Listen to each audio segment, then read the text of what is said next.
This is the jailhouse and is now the site of the Bristol Historical Society.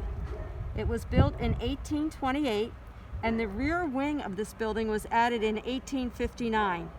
We're going to look at the coins, the hood over the front door, and some of the stones that were used to make this building were ballast in ships coming from Africa. The coins in this building are functional and made out of stone. Coins are large stones at the corner of a building that alternate directions. From the front, it looks like there is a small stone, then a big stone, small stone, and then big stone. This was the way builders cornered a building to make it strong by spreading the weight of the building and holding it firmly together. There are many examples of decorative coins in Bristol, but these are functional. Another feature in this building is the hood over the door. This is a feature that came into fashion after the Civil War to protect people from the weather. This building is located on Court Street, just down from the State House. You will notice that the front door of the building is not on the street, but is set back or recessed. The reason for this is Bristol passed an ordinance that said you could not have your front door or your steps come out onto the sidewalk. You had a choice of either moving your building or moving your doorway back further. So that is what the Historical Society did. They moved the entrance to the building back a few feet so that you have to go up steps into the building that are not on the sidewalk.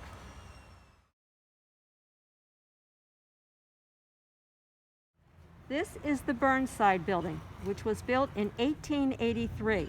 We're going to look at brownstone, cupola, rounded arches, keystone, and lintel windows, which are little moons. This building has many rounded arches. Rounded arches are sometimes called Roman arches because ancient Romans are credited with inventing the arch. Before arches, buildings were made with post and lintel construction. The most important piece in the arch is the keystone at the top of the arch. It keeps the arch from collapsing. Arches can bear more weight than columns and lintels.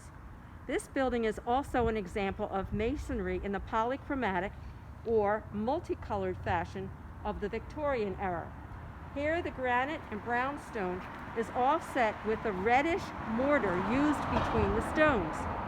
The building was named after Ambrose Burnside, who fought in the Civil War and then was Senator and Governor of Rhode Island. The Burnside building once served as the town hall.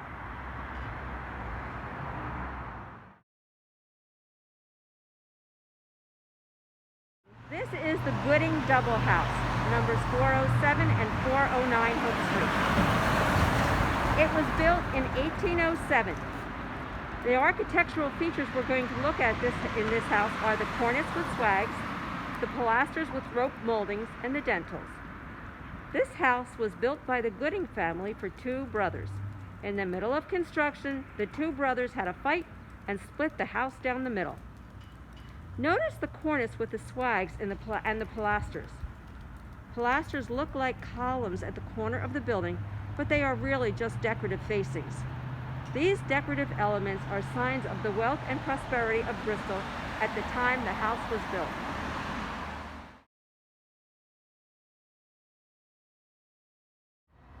You ready? Mm-hmm. This is the Captain John Bourne House, 417 Hope Street. It was built in 1804. We're going to be looking at columns, pediment, lintels, and Palladian windows. Palladian windows are arched windows with a smaller window on each side. Do you see the one above the front door? In the period between 1790 and 1810, brick was an expensive luxury item, so few houses were built of brick. The brick had to be imported on ships from places like Philadelphia. Brick homes were often built on corners where they were prominent. In fact, John Street was laid out so that this house would be on a corner.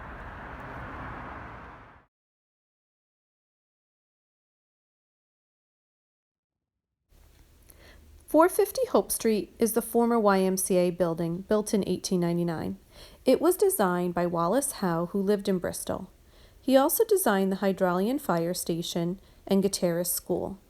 It is built in English Tudor style with a mixture of materials. The Tudor style arch is more flattened and has a functional keystone at the top of the doorway. The building used to house one of the first YMCAs in the country. The white building across the street was once located on this site, but moved so that the YMCA could be built here.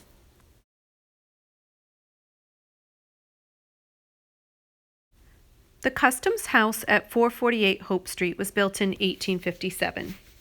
Its architectural features are brick dentils at the top of the building and many arches. As an important port city, Bristol had a customs house. This was its third, where all the goods that were shipped in and out of its harbor were recorded in text. This building was used as the post office until 1962. It was also one of the first to be lit by gas piped from the new gasworks. Notice the torch on the left side.